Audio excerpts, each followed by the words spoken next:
to create headlines, to draw people into the sport, you're going to have to be more like boxers. We need personalities. We can't just play tennis, be really nice, smile for the camera, and like have a routine haircut, and that's it.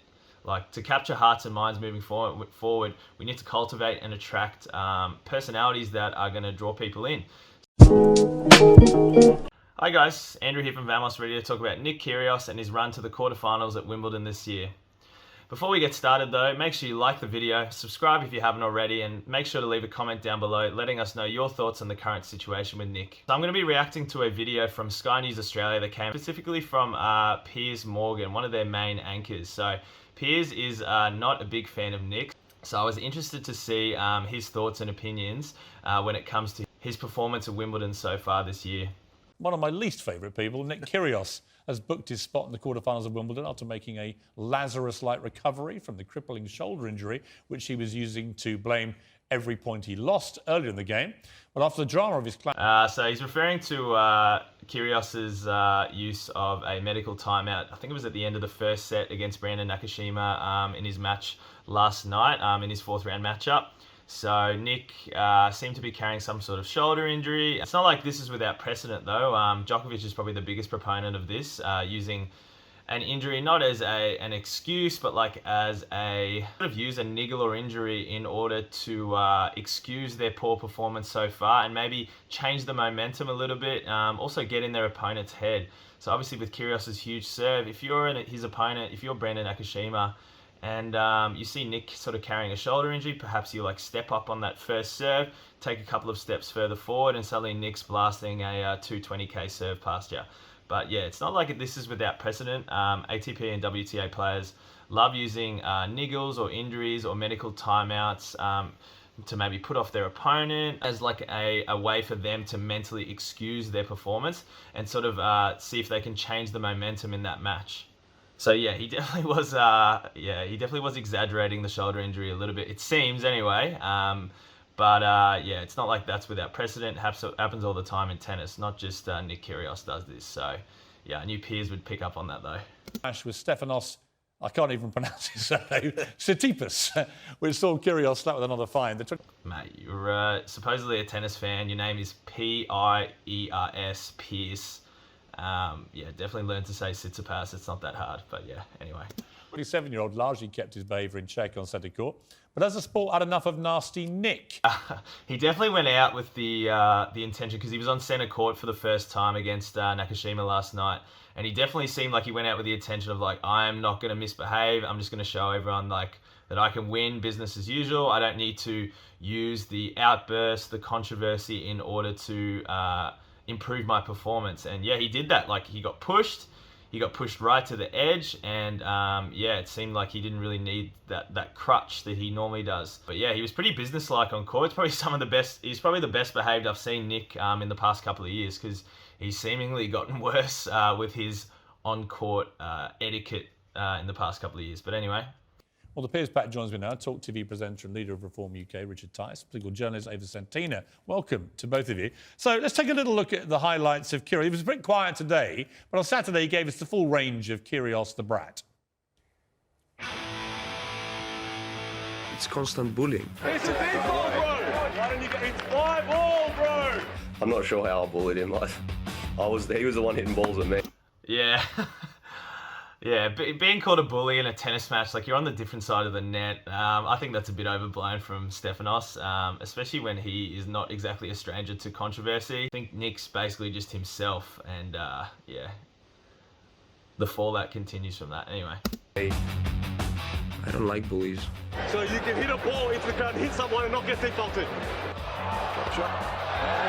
I actually completely agree with Nick here. So Tsitsipas hit a ball during their match. This is, by the way, Nick's third round matchup. That was a couple of days ago against fourth seed Stefanos Tsitsipas.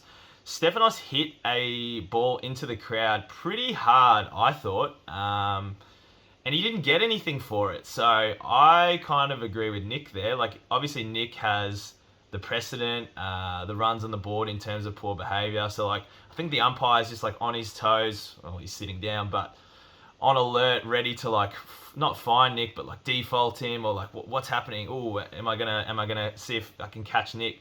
But yeah, Stefanos pretty much blatantly hit a ball into the crowd. Didn't really apologise. Didn't really do anything about it. And the umpire didn't do anything. So I was pretty surprised by that. And yeah. So, by the way, Nick beat Stefanos a couple of weeks ago in a grass court tourney, and yeah, they seem to have a little bit of bad blood from that as well, because that matchup had a bit of controversy too. So yeah, anyway, I think Stefanos probably should have been at least warned for hitting the ball into the crowd. So it's not like he's an angel. So again, I don't know about the bully tag from Stefanos towards Nick, but anyway. I don't like people that put other people down. Are you done? Apart from me just going back and forth to the umpire a fair bit, Just get a new umpire. I did nothing towards Stefanos today that was disrespectful. Yeah, that is such mayo from Nick. Yeah, he was pretty disrespectful, I thought, to quite a few people. Yeah, it's not. I'm not saying like it was completely unjustified or Stefanos kind of. No, he doesn't deserve it, but like he does deserve some pushback. Like he's not this angel. Yeah, with his on-court behaviour. So yeah, Nick was definitely. I think he's talking a bit of trash there, saying he was not disrespectful because. Disrespectful towards Stefanos, so yeah, he definitely was. But yeah, oh, I still love it though. It's so funny. Anyway.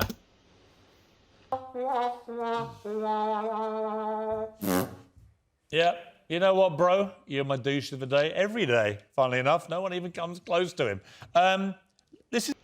I reckon Piers would probably be on the list of many people's douche of the day. So I reckon he'd be taking out top spot for millions of people worldwide. So. Fair enough for him to serve it back towards Nick. This is what Pat Cash had to say. Former Wimbledon great, obviously. This is what he said about Kyrgios. It was absolute mayhem. He's brought tennis to the lowest level I can see as far as gamesmanship, cheating. Yeah, I saw this from Pat. He's pretty against Nick's behaviour. To say it's brought tennis to the lowest level, it's like I follow tennis very, very closely. Obviously, I work in tennis. I look at tennis on social media every day. I'm a stakeholder in tennis. I'm a fan. I'm keyed in, and I don't often see anything like the circus that surrounds Nick. Whether you believe it's positive or negative, it brings eyes to the sport. I think Piers actually says this later on this clip, but we'll comment on that then.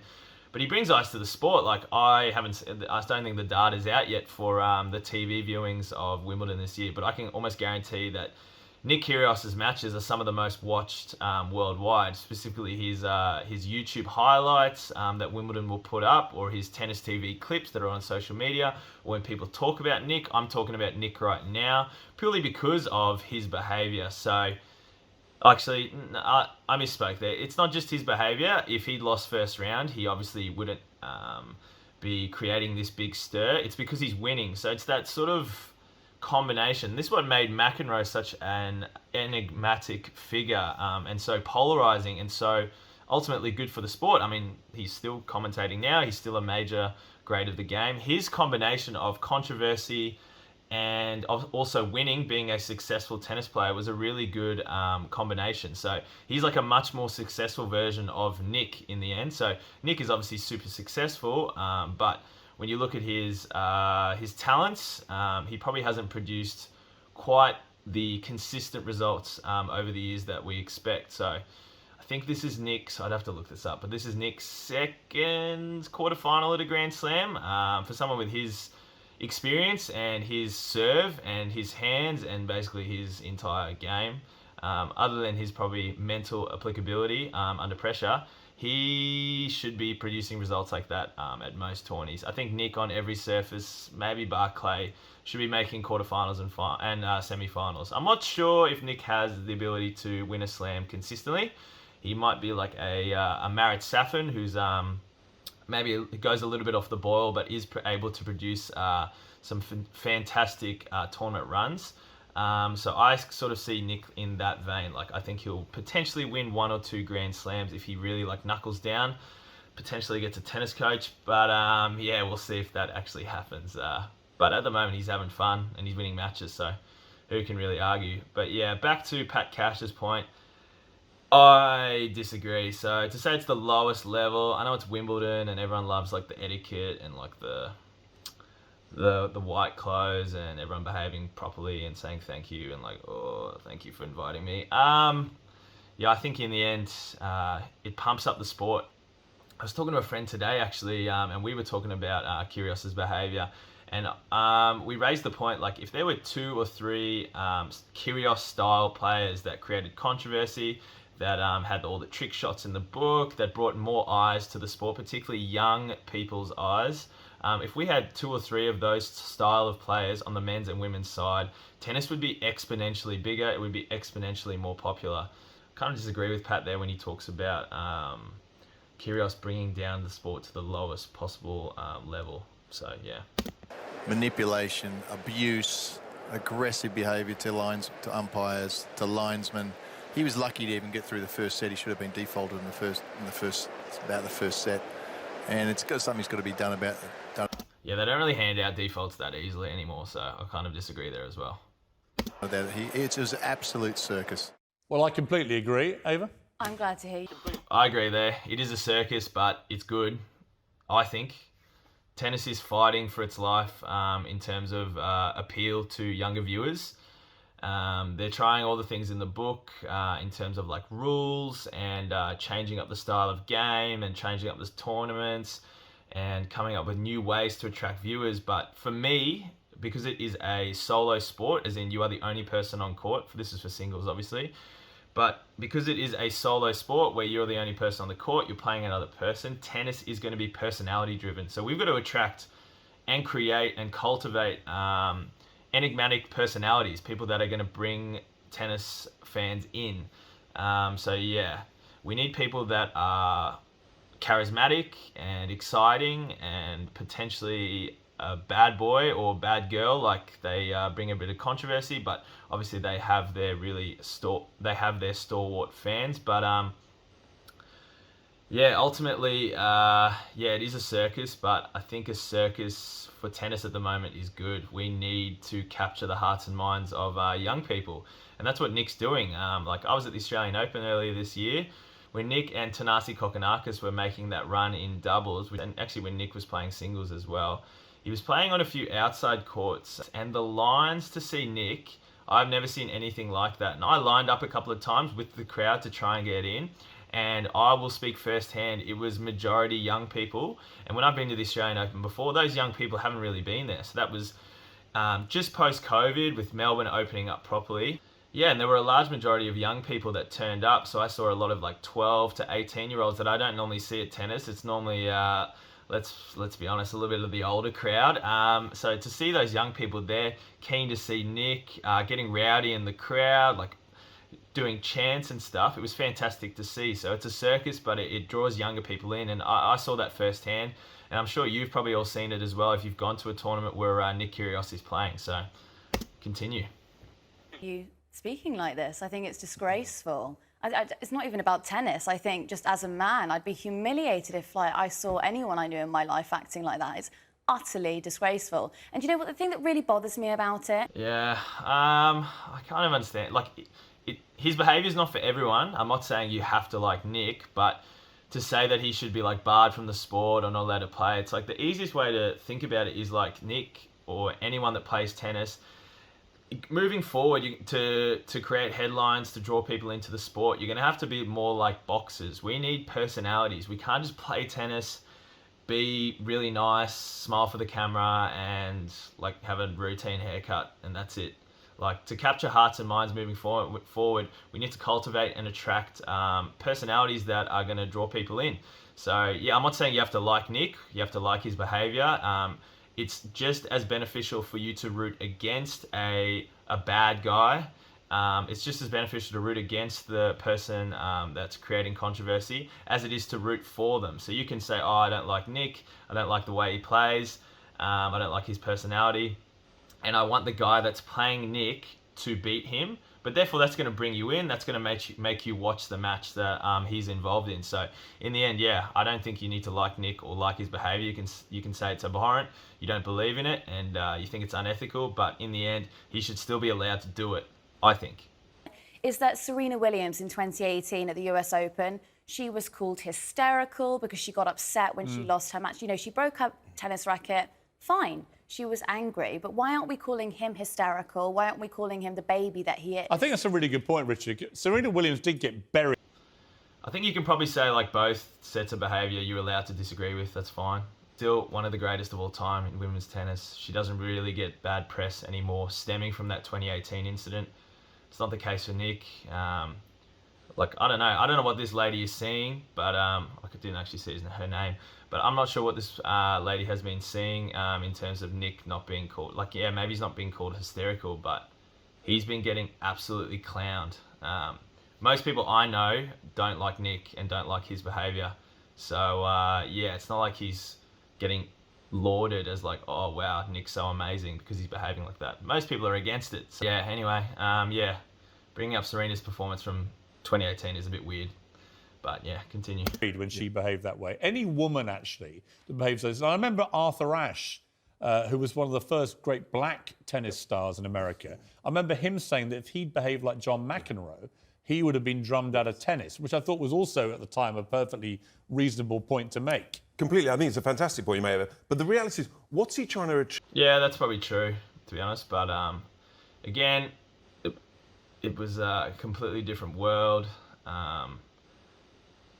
Yeah, I kind of agree with that. But, yeah, again, they're drawing parallels, I think, pretty weakly between Arthur Ashe and Serena Williams and Nick Kyrgios' performance in 2022 at Wimbledon.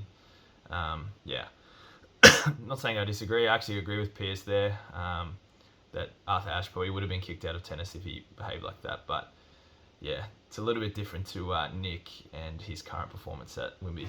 Steve, I mean, is he trying to outdo McEnroe? Does it help him, sort of get to greater heights? I think it does. I think it fires him up, yeah. I think it's a tool in his own.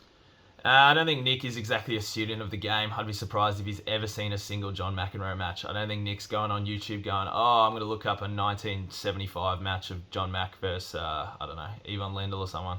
Might be a bit off with the date there, but whatever. Yeah, he's not exactly like a student of the game. He kind of just like goes out there, does his thing, obscenely talented, likes hitting balls, and he loves talking shit. So, yeah, anyway, continue. Armory. Yeah, but actually he's not been that successful. Recently. So it's sort of maybe he's trying a new tactic. Look, I just think it's his natural, predisposition. Tennis players are personality driven. Like, you have to be quite, to be a top tennis player, you have to be quite egotistical. Whatever personality type you are, you kind of like, you favour that. So like Rafa is extremely motivated and driven and a little bit quiet. He sort of like bears down and goes, okay, I'm going to get through this tough period. Novak is someone who loves being public enemy number one, even though he says he doesn't. He loves like back against the wall. He'll kind of like Nick create controversy out of nowhere and like be like, oh, the crowd's really against me. My shoulder hurts. And that guy said he didn't like me. So I'm going to go out and win. And yeah, so he loves doing that. Federer is just class, and that's why everyone loves him. So yeah, it's tough to compare anyone to Federer. But yeah, whatever your personality type is, that's how you're going to behave on court. So I don't think Nick consciously thinks like, oh, I'm going to create controversy to that. He's just sort of like winging it, I think. Yeah. Like, from everything I've heard about the guy, how many matches I've watched, I don't think there's a lot of planning out in terms of his behaviour. I think he just sort of goes with it. That's it. It's not tennis, it's not Wimbledon, but in a sense, there's a chunk of the crowd that loves a villain. Yes. Loves a road. No, he had a and packed that's centre part court. of it. Djokovic didn't have anything like the turnout that he did. So there you are. That sort of proves it. In a way...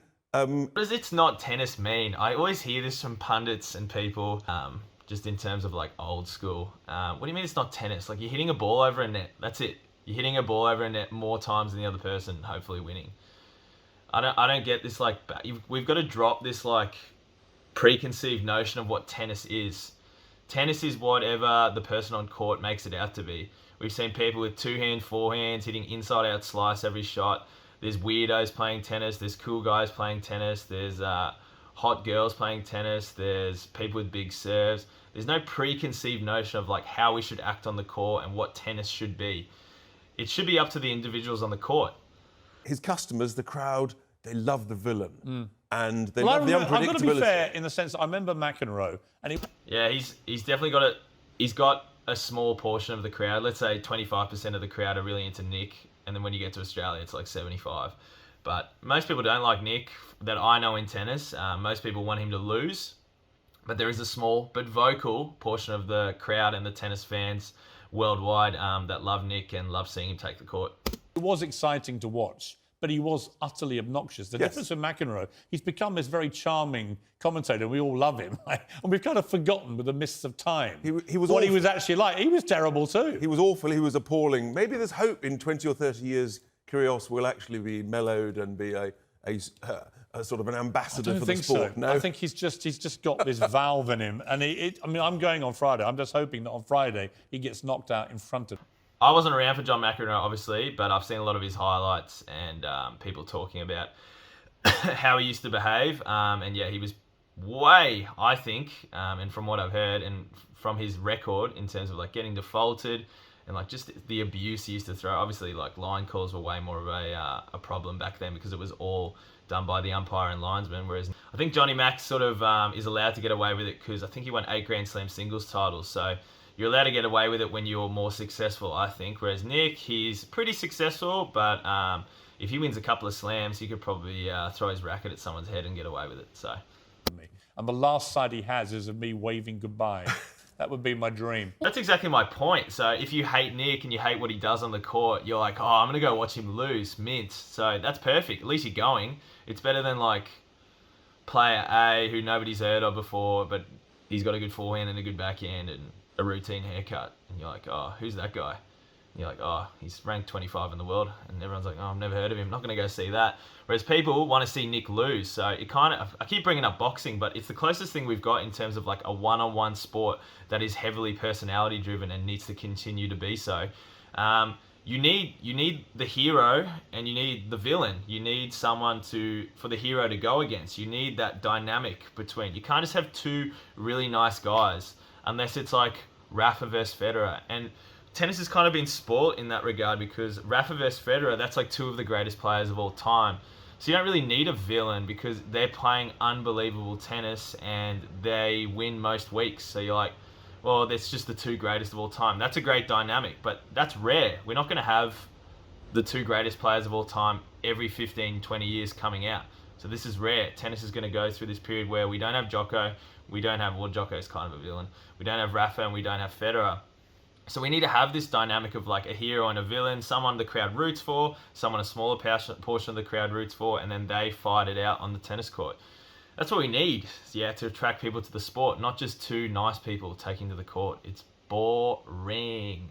Well, I don't know. He's admitted to having a drinking problem before, hasn't he? Actually, today he gave an interesting interview post-match in which he said that when he played on centre court before, I think against Djokovic, something like that. I think that, I'm not going to personally, I don't know personally, but I think Nick just overblows this to create headlines. I think he likes just making journalists go, oh, I can't believe he said that. Like, I think he sits in the press as just bored. Like, he was eating sushi the other day. I'll cut in a clip of that. It's pretty funny. But For Nick Kyrgios, please raise your hand and state your organisation if asking a question. We'll just start off. Nick, just overblows it. I don't think Nick has a drinking problem, but I mean, I don't know personally. But yeah, I think he just pumps it up for the journos that he obviously loves so much. He said that his coach came and got him from a pub in Wimbledon. I think probably the Dog and Fox is his usual lair. And I was on the Wimbledon News, so I know all the pubs there like the back of my hand. That he got dragged out at 4 a.m. to play on centre court the next day, and that was a second round match on centre court. So he's been a player. He's been a player. I think he's playing the gallery. Yeah. He's enjoying his sort of moment in the sun. Does he? Let's be honest with each Yeah, that was a while ago though. I think Nick just likes saying that to create controversy. other, all of us. Does he make it more exciting and interesting to watch, even if we can't stand his behaviour? I think it probably does, and I think that's why he fills the crowd. But Ultimately, moment in the sun. Come on, Nick's been around a long time. He's got millions of followers on Instagram. He's one of the most popular people on social media in tennis. Yeah, like he's performing well, but I wouldn't say it's like his moment in the sun, like his 15 minutes of fame.